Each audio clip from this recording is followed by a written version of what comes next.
Spotlight is a production of CTNY, the Catholic Television Network of Youngstown. It seeks to spotlight people, places, and events from around the Diocese of Youngstown that promote the new gospel of joy called for by Pope Francis. Your program host is Father James Corda.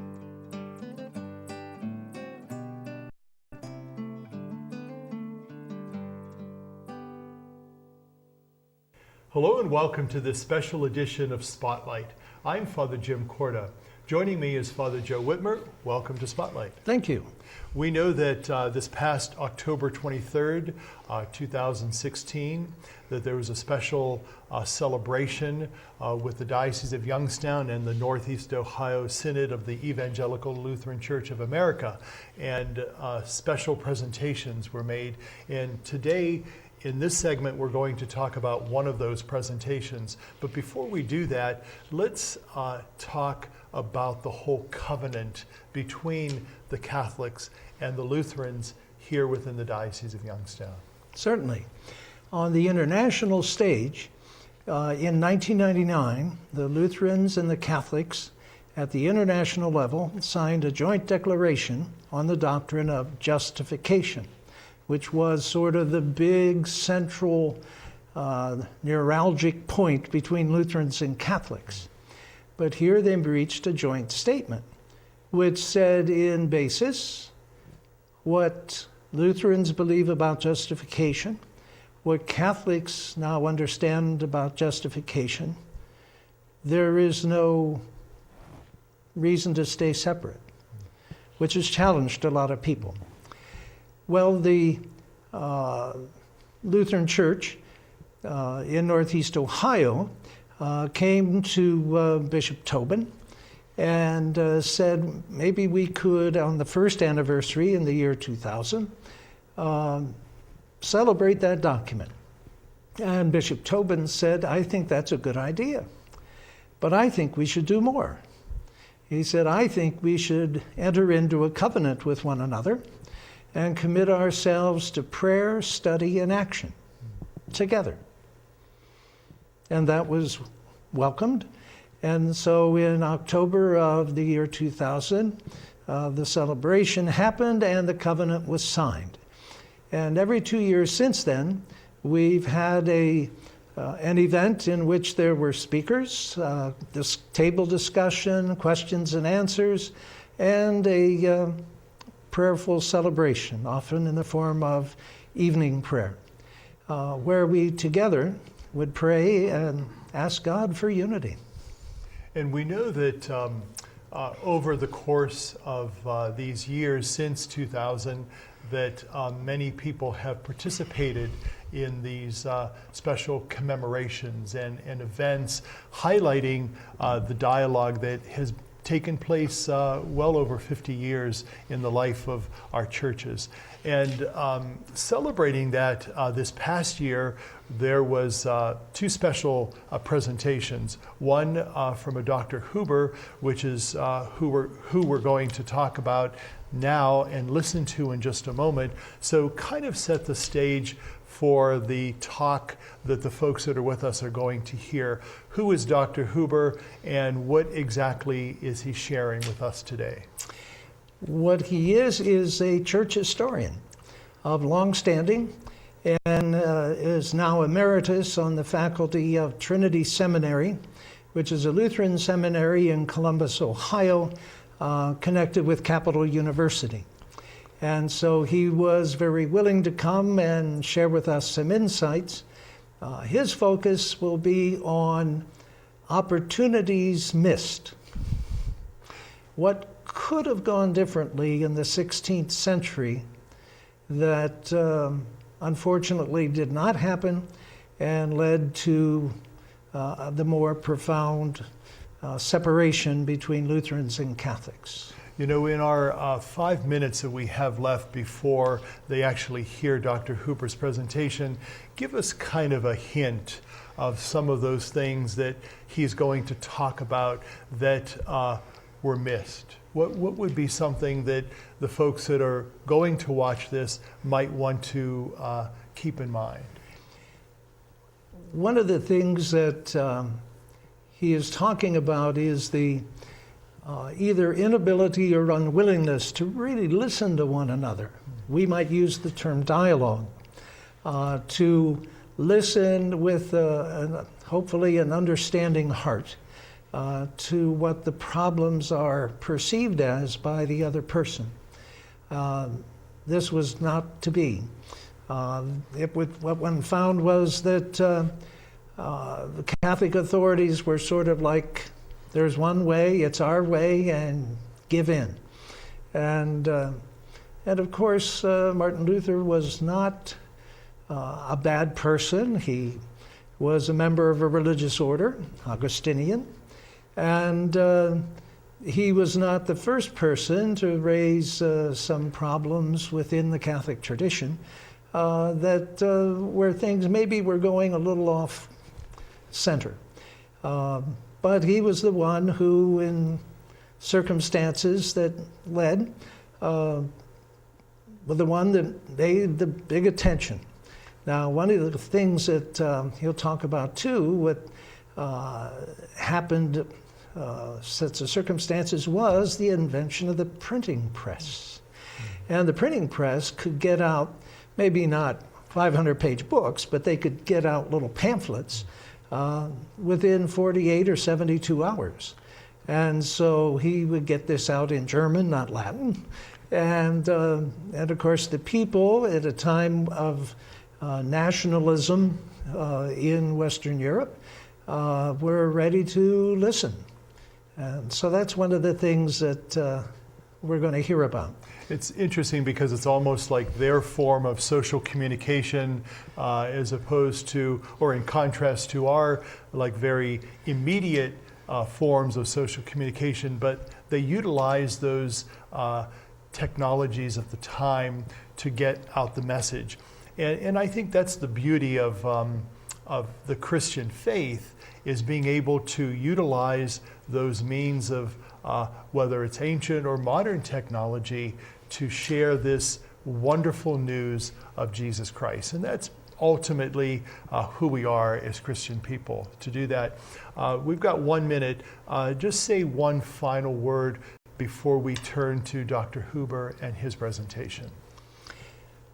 I would say what one needs to do is to appreciate the situation that is there. He'll talk about not only the bad things that were there in the Catholic Church, but sort of like this is the set of circumstances in which Luther lived. And so this set up a series of events that sort of unfolded in a way that led to disunity. And there's another set of circumstances now that maybe would be different if this had happened since Vatican II. And as you listen to Dr. Huber, following that, Father Joe Whitmer and I will briefly discuss some of the content and some of his presentation. So please stay with us. We'll be right back. We Lutherans, and I think the ecumenical community as well, have an important anniversary coming up. It's already been referenced, the 500th anniversary of the Reformation in 2017.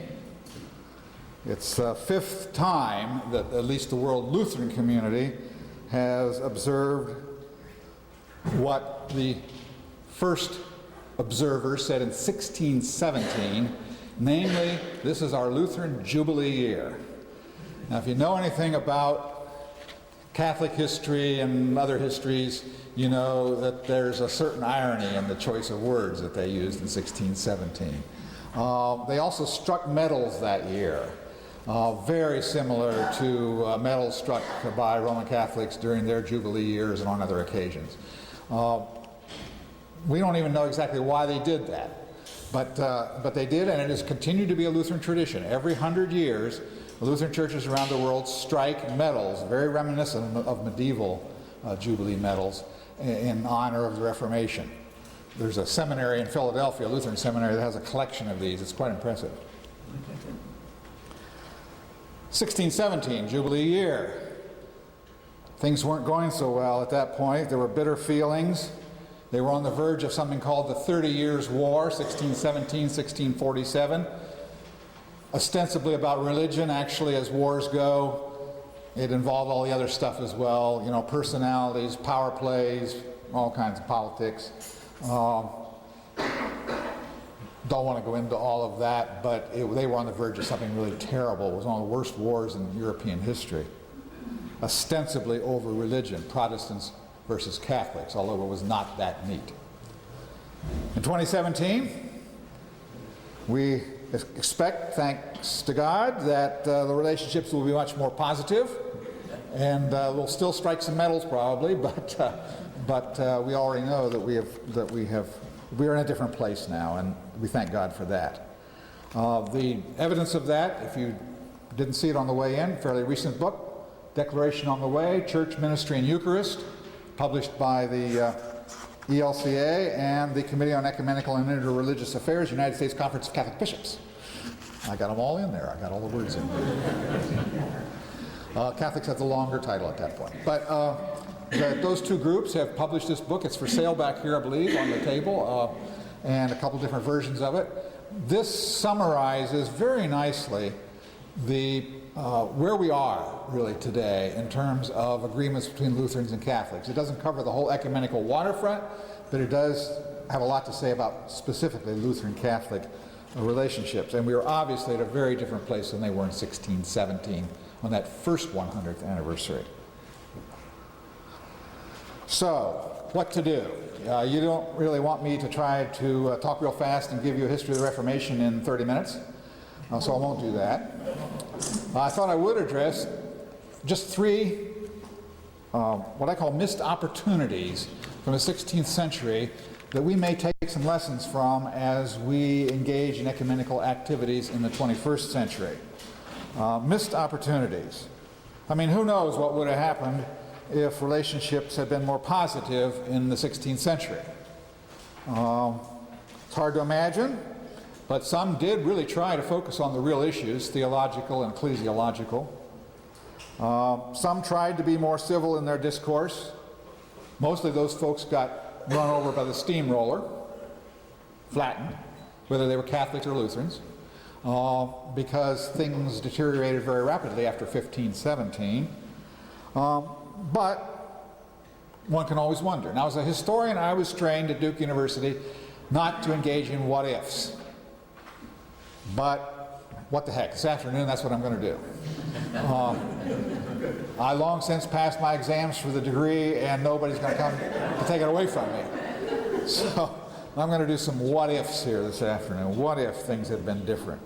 Three missed opportunities, two of them specifically Lutheran Catholic that might have changed the course of Christian history, and one intra-Protestant between Luther and Zwingli, get that in a minute, that affected Protestants primarily, but also had spilled over into the Protestant-Catholic relationships.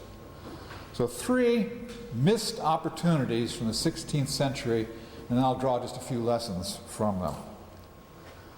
1517, Luther supposedly posts his theses on the door of the castle church in Wittenberg, Germany.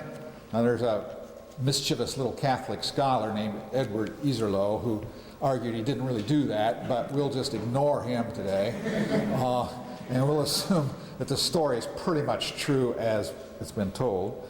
He nails up his theses because he wanted to debate the whole subject of indulgences. In the process of challenging the medieval understanding of indulgences, Luther articulated his radical theology of the gospel. It took him a little while, but within a few years he had proclaimed that the essence of salvation is justification by grace through faith. That was not his language in 1517 yet. It was about 1520 before he had that kind of codified. But he was working at that very hard in 1517, on his way to that understanding. Certainly in 1518, which we're going to come to in a moment, he was starting to speak that kind of language. He argued that the church, if you want the technical terminology, he argued that the church was teaching what historians call a semi-Pelagian understanding of salvation. We don't even need to go into what that means exactly. We can talk about it later if you want to. Usually I'm in groups like this, they all want to. Excuse me. But if you do, what the heck. But he was arguing with the church about its understanding of how human beings are saved, how we get to heaven, if you will. His argument, justification by grace through faith, based on Pauline language, especially from the book of Galatians. Well, that stirred up Germany amazingly quickly. I'm going to come back to how quickly it happened. But it stirred the Germans up very quickly, and pretty soon the French and the English and the Italians and everybody else. This became a cause célèbre. People all over Europe knew this monk was causing trouble. The Roman Curia looked at the situation, decided it was what they called a monkish squabble. It could be best dealt with by exercising authority. There was to be no dialogue. That's a sort of more of a modern concept, although it wasn't unknown in those days. And Luther was summoned to Rome to answer for this trouble that he was causing. Next year, people will have a lot to say about this trouble. Today, I'd like to pass it by pretty quickly. Long story short, Luther and his followers refused to accept Roman authority in such matters, appealed to the Bible, and, I must add quickly, genuine traditions of the church. Luther was, in spite of his slogan, sola scriptura, Luther was not a simplistic biblicist. He understood that there were aspects of biblical teaching that the church had clarified, and had clarified properly. The one I use all the time with my students at the seminary is infant baptism. Luther understood that the authority for infant baptism in the church rests as much or more on the traditions of the early church than it does in Scripture. He agreed with the critics of infant baptism that there's not much scriptural support, but there's a whole lot of ecclesiastical support, and he accepted that. He also thought it made sense in terms of his doctrine of grace. So off we go, but as we know, within Protestantism, that question is still not settled. So Luther, not a simplistic sola scriptura, scripture alone, but a more nuanced position. But he was not going to accept, nonetheless, the authority of the Pope without conversation. And since conversation was not the motif of the day, he also appealed directly to the educated German public. He went, if you will, and this is the first time, some have argued this is the first time in history this happened, he went over the heads, really, of ecclesiastical authority, went directly to the people, especially the literate German people, and said, here's my case. You decide. That's a jaw-dropper in 1517. It really is. Some have called it the first mass media campaign in Western history.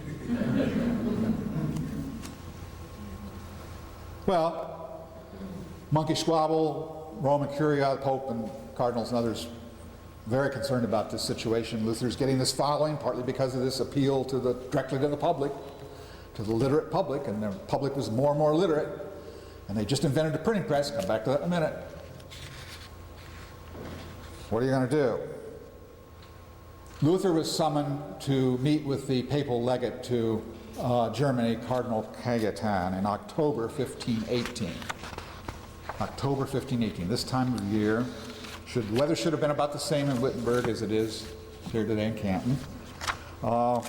He was summoned to meet with Cajetan to discuss his theological positions, which the Pope assumed were incorrect and even heretical. Cajetan was able, articulate, loved the church. He was something of a reformer. He was a philosopher, a trained philosopher and theologian. He was a teacher. He actually understood what Luther was about. He knew what itch Luther was scratching. He understood. Luther did not consider him a dumbass, which was a favorite epithet he used for some of the people he didn't respect.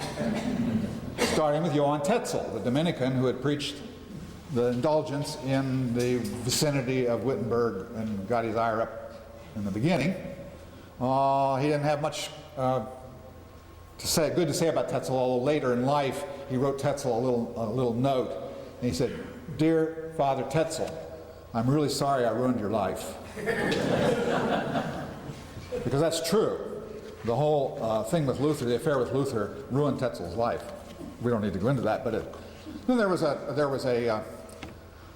somebody had been sent around to argue with him named Jerome Emser. I don't know if that rings any bells with anybody, and that doesn't make any difference, but there was this, and he never referred to Emser as Emser, he always referred to him as that donkey.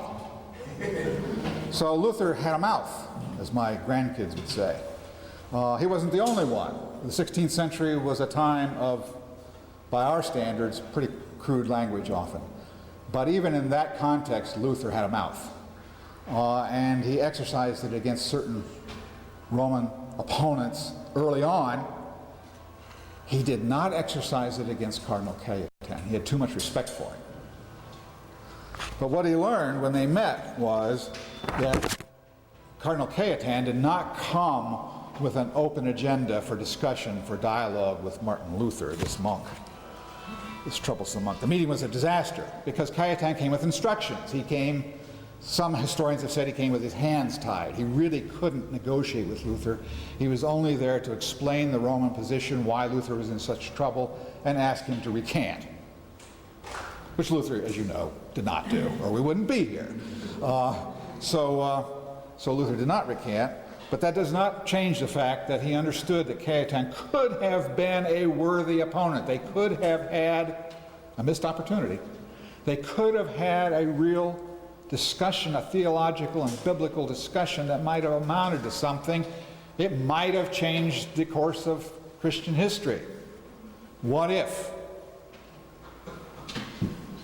My mentors at Duke would say I'm not supposed to ask that question, but what if?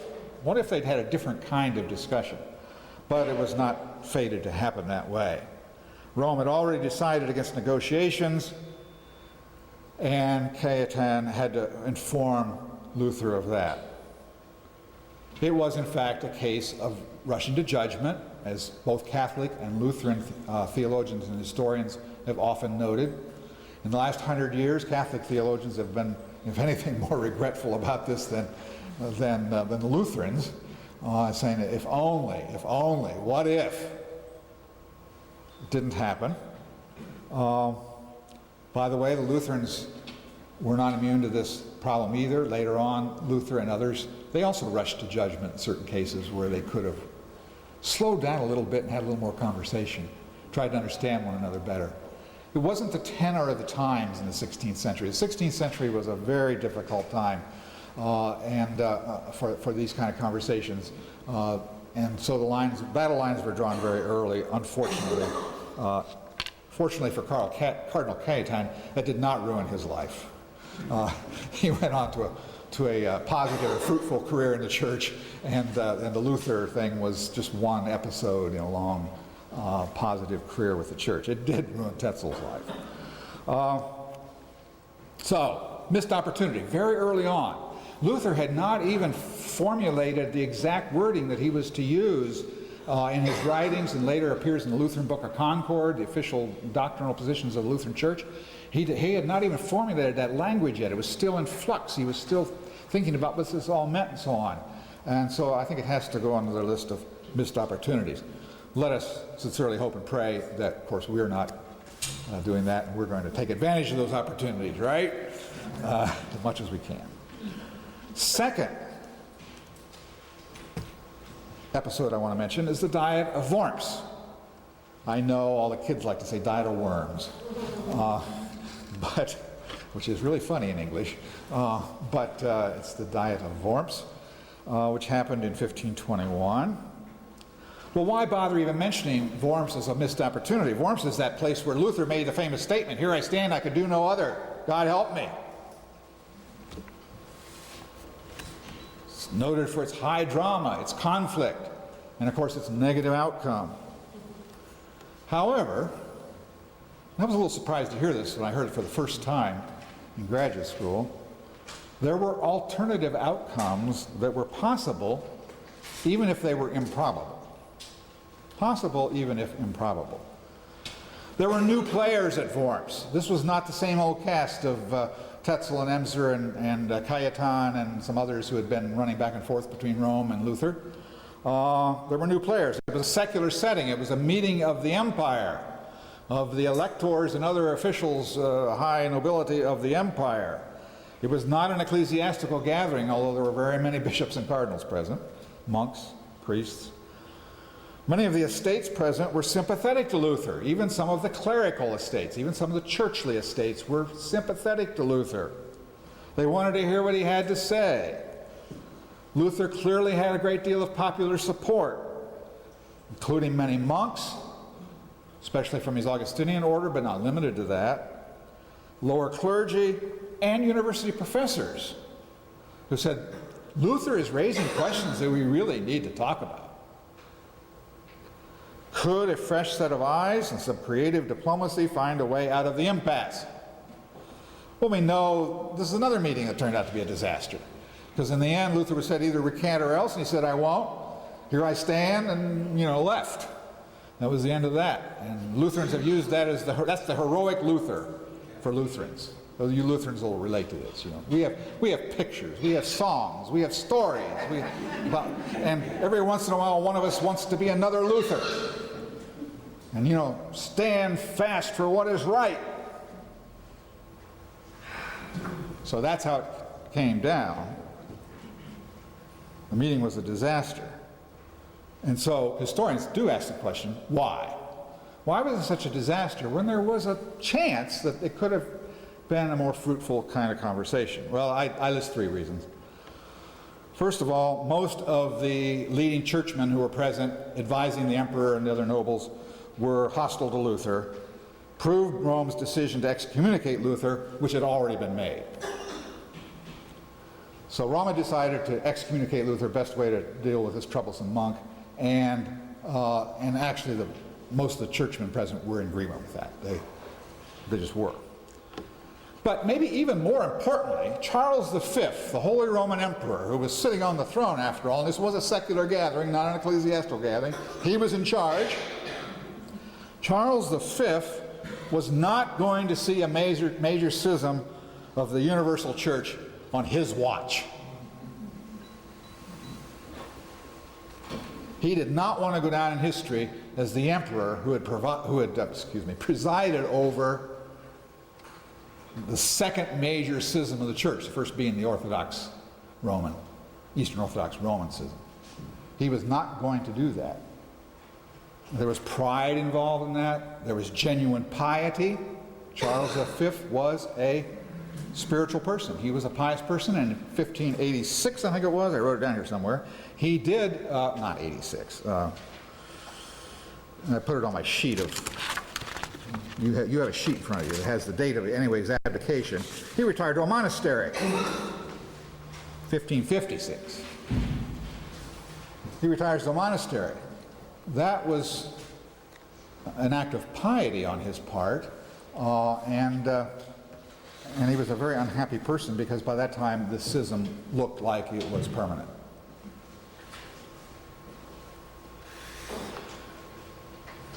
Thirdly, of my 3 reasons why things didn't go better at Worms, it would be another 20 years before any of the higher German nobility would really be willing to stand up to the emperor. The only one who was willing to do that at that time was Elector Frederick of Saxony, Luther's own prince.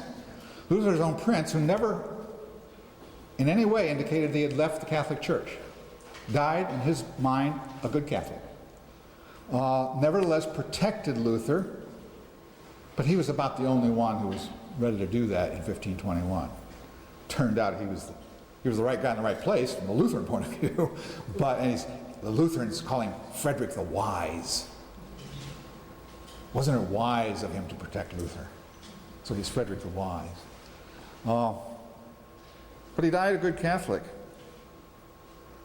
Another case, moral of the story, another case of authoritarian prejudging.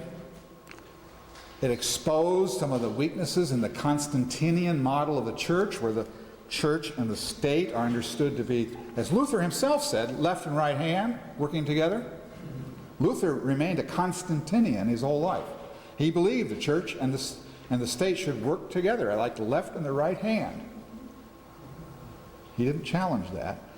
But if you go out in the weeds on this one, take my word for it, you'll find a lot of instances here where it would have been nice if they could have clarified what was church and what was state, and maybe even been willing to allow a little tension between the two, but it didn't happen. That's for modern times. Only the Anabaptists in the Reformation era saw any problems with this model. Protestants and Catholics agreed on it. All right. Theological dialogue never had a chance at Worms. Probably was not in the cards, but it wasn't totally improbable. Just wasn't going to happen. And then, a little detour now into intra-Protestant stuff. Luther and Zwingli at Marburg, another instance where things could have gone better, but didn't.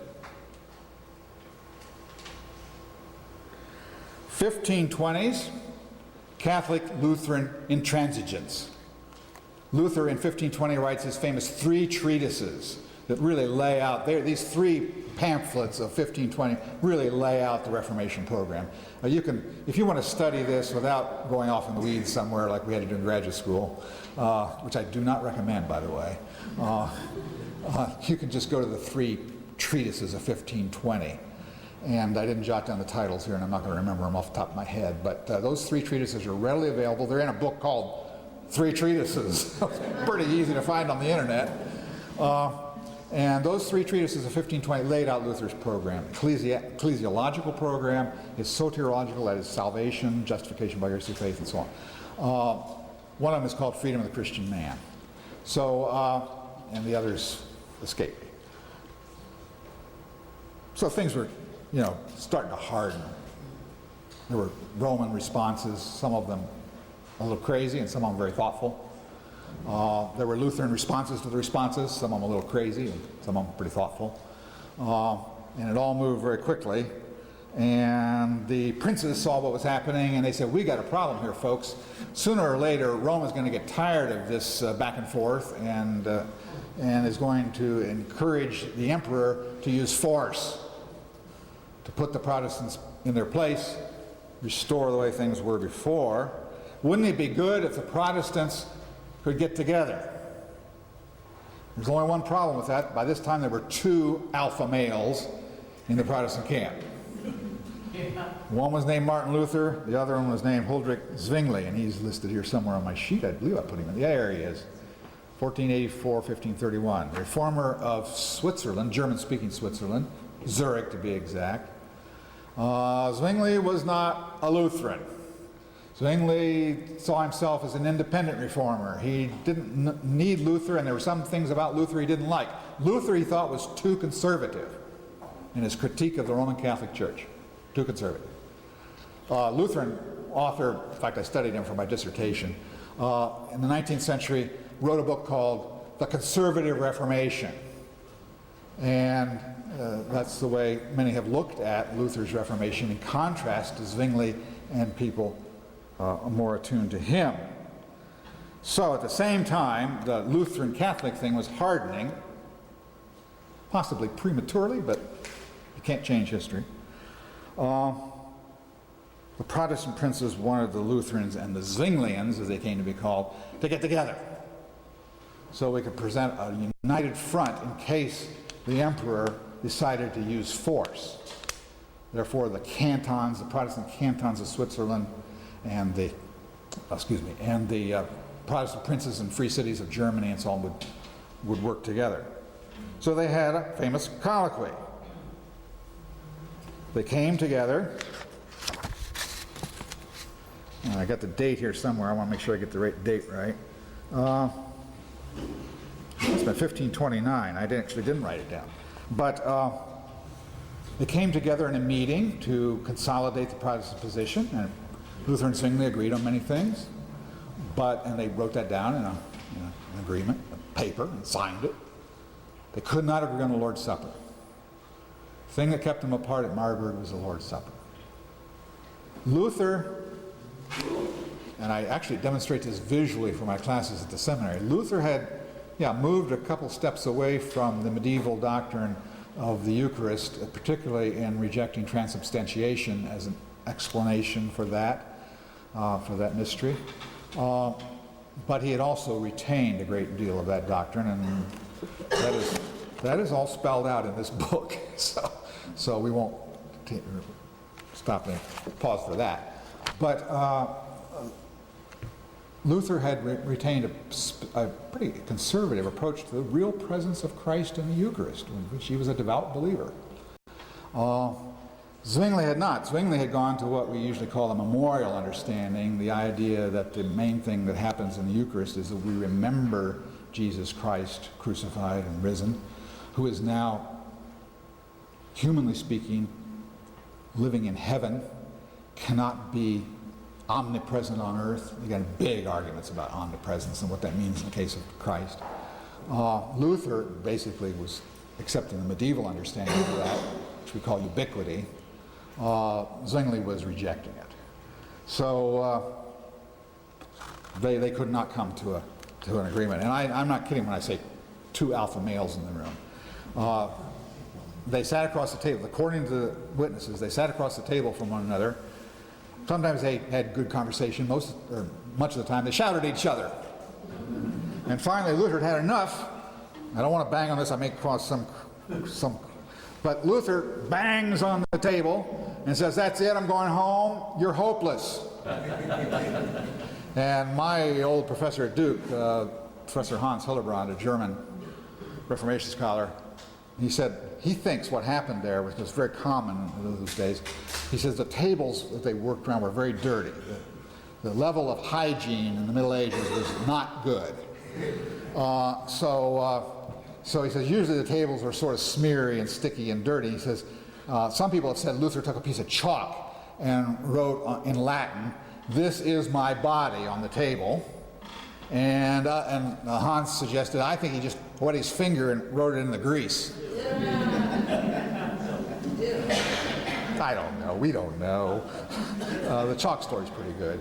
But whatever it was, he said, "This is my body." Luther was a literalist at that point and agreed with much of what had been said in the early church and the medieval church about the presence of Christ, and he just could not abide Zwingli. He literally could not abide Zwingli. Zwingli thought Luther was an ignorant monk from Germany. Zwingli himself was more polished, in his own mind at least. He was a follower of Erasmus. And at least the clergy president should have heard of Erasmus somewhere in your education. He was a follower of Erasmus. Erasmus was the great, what they called humanist, man of letters. He not only read books and analyzed books and so on, he wrote books that were very popular, relatively popular. And so Zwingli thought he had the better of the argument in terms of sophistication. Luther said, "I don't care how sophisticated you are, you're wrong." And that's been an ongoing ecumenical conversation, and it's only been in the 20th and 21st centuries that the churches that descend from Zwingli, so-called Reformed churches, capital R, Presbyterians and United Church of Christ in this country and others, it's only been in recent years that we've come to the point of agreeing that maybe Zwingli had a point, even though he was basically wrong. And Luther had a point, even a big point, even though it could have been maybe stated a little better. And now we've agreed, the Lutherans and the ELCA specifically, and a number of Reformed bodies have agreed this need not be church dividing. And the compromise has been the doctrine of John Calvin, and we won't even go there. But we have managed to reach an accommodation on this doctrine in the 20th and 21st centuries. But in the 16th century, it was hopeless, and the two churches then began to fight more and more with each other. Zwingli's influence grew. Luther's was still growing too at this time. But as the Protestant numbers grew, more and more of them were followers of Zwingli. And they mutually excommunicated one another. They would not admit each other to their altars. This did, in fact, weaken Protestants over against Roman authorities. There was no united front. One modern historian calls Marburg an opportunity lost. That's the title of a chapter in his book, an opportunity lost. Well, I've mentioned 3 opportunities lost. There were more. We're going to stop. That's enough.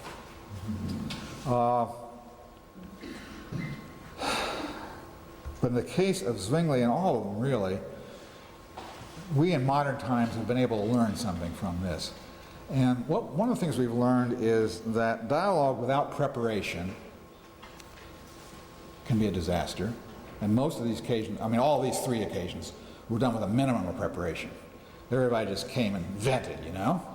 They didn't do a lot of prep for this. I mean, they had longer term, sure, Luther had read his Bible and the Roman folks knew their canon law and all, you know, all that, but they didn't think it was that kind of an occasion. So there was a minimum of prep. Secondly, without a willingness to understand the other person, dialogue is doomed. Luther really, just take Marburg for example, Luther really wasn't listening to Zwingli. Zwingli wasn't listening to Luther. They were just talking past one another.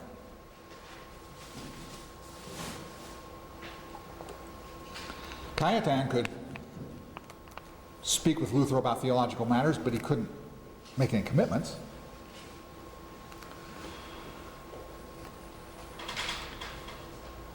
Need to try to understand the other person. And as Marburg shows, and I want to mention it for the last time, 2 alpha males in the room is not a good idea. And Luther, when he was involved, there was always guaranteed to be 1 alpha male in the room.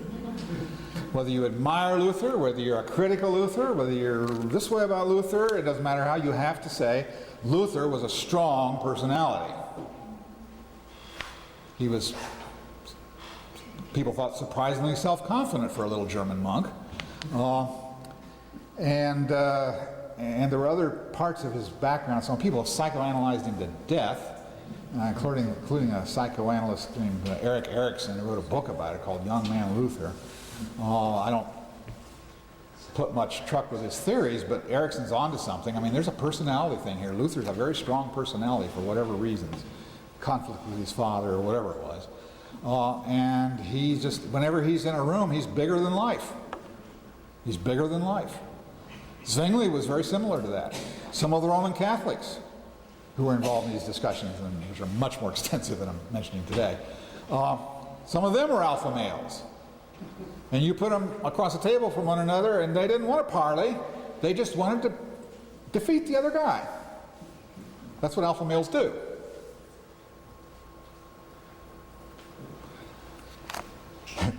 In some circles in which I move, I'm not going to name them, ecumenical dialogue is the work of sissies. I've had theological colleagues say, yeah, everybody wants to be nicey-nicey and, you know, do all this preparation and go through all the premises of every argument and blah, blah, blah, blah, blah, and on. You're very careful about all this. What you really need to do is get in there and fight it out. People still say that today. It's not just Lutherans, by the way. I'm going to share a little secret because I don't think it'll ever come back to anybody. When I was a guest professor in Australia a number of years back, and because I come so far, you know, with my suitcase and my bag of books, they decided the Lutherans and Catholics have an ongoing dialogue in Australia. And they decided the guest professor from America could sit in as long as he promised to keep his yap shut. So I don't know, it was 2 or 3 meetings they had while I was there, and I sat in and I stayed quiet. But one of my colleagues on the Luther Seminary faculty there in Adelaide, South Australia, and I'm not going to name him just in case anybody would know him, he's an alpha male. And it turned out there was an Irish priest on the dialogue with similar personality. And every time they would start to, you know, sort of say, well, now, you know, this and that, and, you know, sort of nuance some things, and look at the international dialogues and what the Pope had said recently and all, you know, they were doing that kind of conversation. Either my colleague on the Luther Seminary faculty or the Irish priest would jump in and say, this was all settled long ago, what are we bothering talking about that for again? Boy, it's hard to keep my mouth shut. Take those 2 guys out of the room, this would be a different conversation. I'm not necessarily a better conversation, it would just be a different conversation, you know. But when a couple people are there who just have to they're right and everybody else is wrong from the get-go. And that dialogue hasn't gotten very far, frankly, at a local level, I think partly because of those kind of dynamics. All right. Some reflections on these opportunities lost. Historians have discussed this at great length. Believe you me, just in my little office at home, I've retired and I'm at home now with an office at home, I have 2 complete sections of shelving full of books on the Reformation, a lot of which have to do with these conflicts. A lot of them have to do with this. And the historians have just taken this apart, dissected it. They've talked about the personalities, which I've been doing. The failure to agree on ground rules for discussion. You know, if I'm arguing from one set of premises and you're arguing from another, that's what Zwingli and Luther did at Marburg. You're never going to have a meeting of the minds because you're starting from different places and just passing like ships in the night. Failure to agree on ground rules. The dialogues between Catholics and Lutherans and all kinds of other dialogues that have taken place in the 20th and 21st centuries, what's the first thing they usually do? They agree on the ground rules because they know how important this is, and that includes some attention to language and what words mean. There were important differences in biblical interpretation. There's no question about that. That's been also dissected in great detail. And there was lots of power politics involved. I mentioned Charles V. He was not going to have the Holy Roman Empire and the Church split in two over these issues. He was going to do his best to, not be the emperor on whose watch that happened. And ironically, of course, it turned out he was the emperor on whose watch that happened. But he was determined not to have it. So power politics were a big deal. Luther's prince was an elector. He had a vote in the selection of the Holy Roman Emperor. Even as the Protestant Reformation went forward, some Protestant princes retained their electorships for the time being. It just goes on and on. So there are books written about the power politics of the Reformation, And then there's always the theology as such. When all else fails, you can talk about theology. I can guarantee you next year there's going to be a great literal flood of analysis on this stuff. So look forward to it. Now, seeing how much time I've got left here, I think maybe you'd allow me to take 5 more minutes. There's one exacerbating factor that deserves mention and that does not fit neatly into the usual categories that I've been using. 2 events in modern history and communications have taken a quantum leap in both quality and quantity. Here's the representative of one, you're familiar with it, and here's the representative of the other. The book and the electronic revolution. These are the 2 revolutions in mass media in modern times. This stands in for everything, TV, wireless, everything. All right, 2 revolutions. Luther was the first church person, really, certainly, to take advantage of that first revolution in mass media. When Gutenberg made movable type available in the late 15th century, it was not an immediate hit. Some people like manuscripts better. They found the printed books just as expensive as the manuscripts. They didn't see the advantage of them. Initially, it was hard to include illustrations in the printed books, and it was easy in the handwritten manuscripts and so on. There were many reasons why the Gutenberg revolution, as we call it, moved along rather slowly at first, until Martin Luther. Martin Luther established Wittenberg, little old Wittenberg in northeastern Germany, as a center of printing, especially his own works, but many others as well, and of course the Bible. So there's a new book out, which I recommend to you, Brand Luther, How an Unheralded Monk Turned His Small Town into a Center of Publishing, Made Himself the Most Famous Man in Europe, and Started the Protestant Reformation. It's an excellent book. Author's Andrew Pettigrew. It's on your sheet. I recommend it. It's a fresh look at the Reformation from the point of view of its communication skills, which were considerable. Luther and his friend Cranach, Lucas Cranach, who was an artist and a printer, and he was an entrepreneur. He was in many areas, related areas. He and Luther conspired to redesign the book, the printed book, with movable type. And they made sure it was well illustrated. They made sure it was well printed. And they made sure it was speedy. No waiting around for 2 years, until you get a manuscript ready for the press. It's like, they're running these things off one sheet at a time, None of that. They figured out ways to get the stuff out, their information out quickly.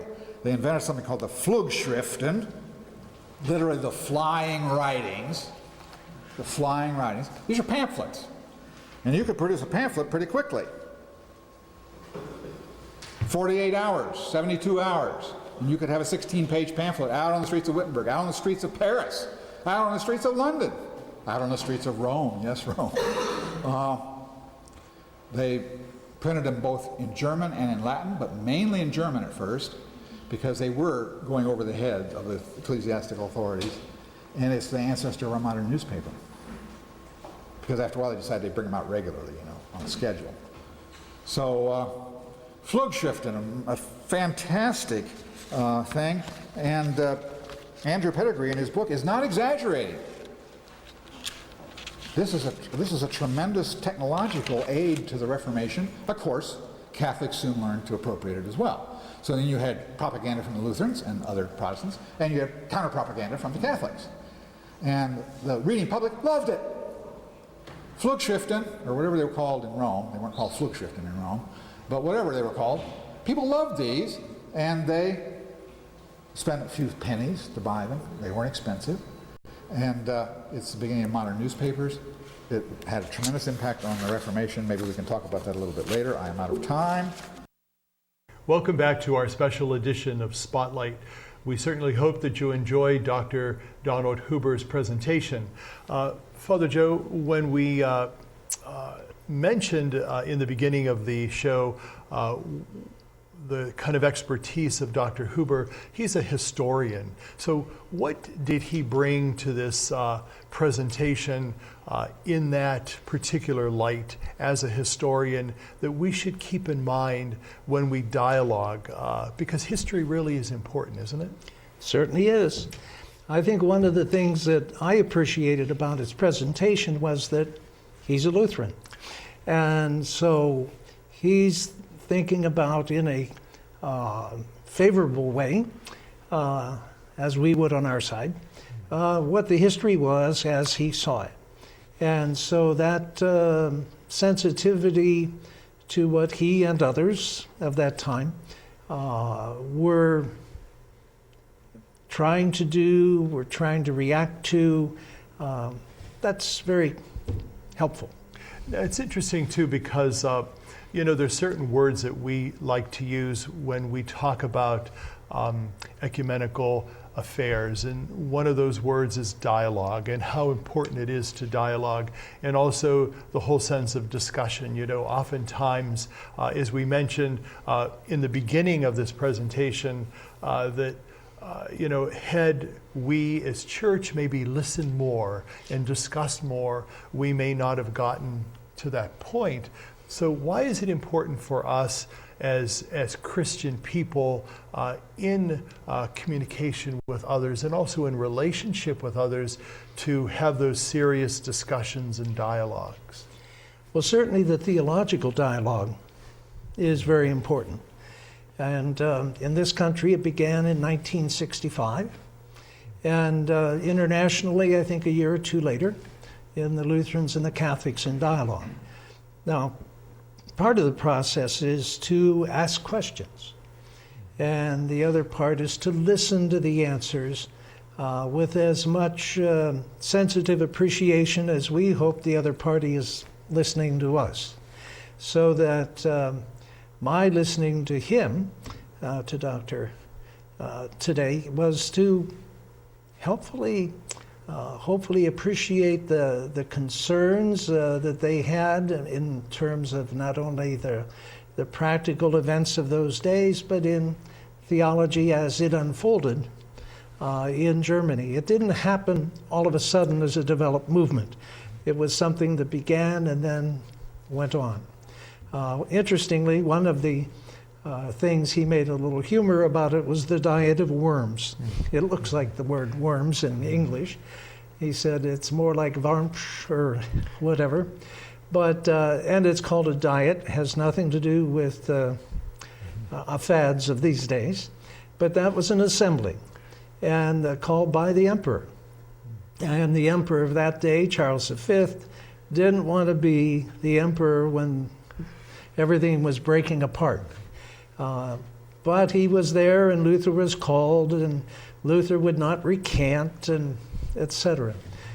So that this is one of the events where if people were not afraid of what somebody else was thinking or might happen, perhaps things could have gone differently. An opportunity missed.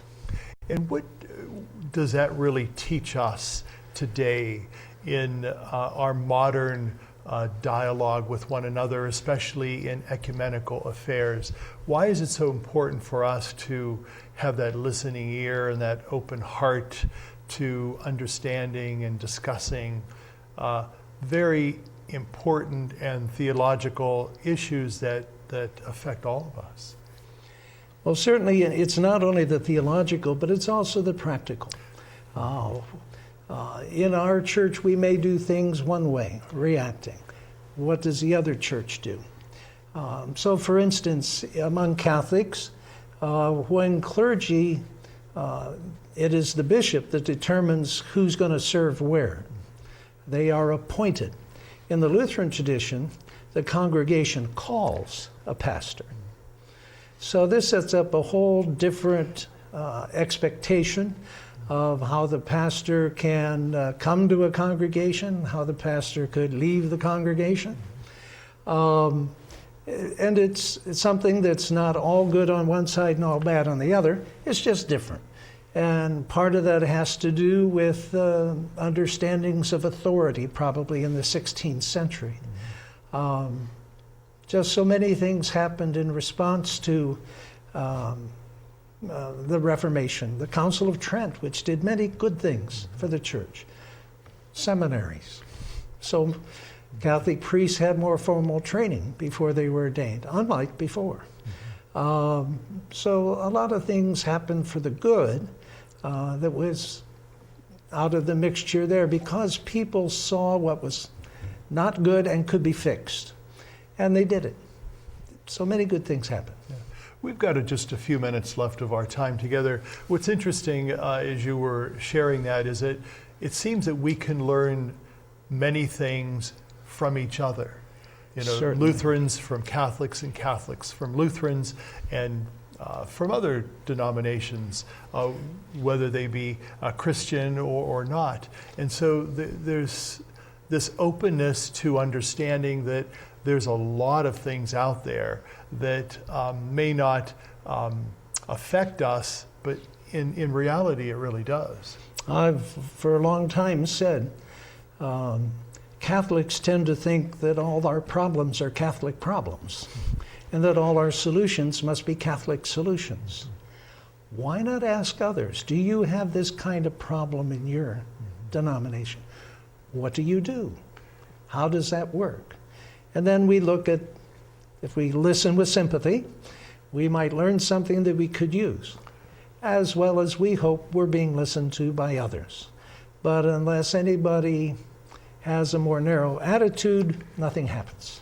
In closing, what would you like to share with the folks that just listened to Dr. Huber to remember to take with them very briefly? Well, I think the understanding of not only what events happened then, but to see them as, he said, opportunities missed. And there could be some opportunities that could be missed today. Maybe not on the international level, but perhaps on the individual level and on the local level. So as much as we in Northeastern Ohio have had these healthy experiences and exchange and contact with one another, many other places don't have it. We do, we'll rejoice in it and continue learning. Father Joe Whitmer, thank you as always for being with us. And thank you for being with us. Have a good day, and God be with you.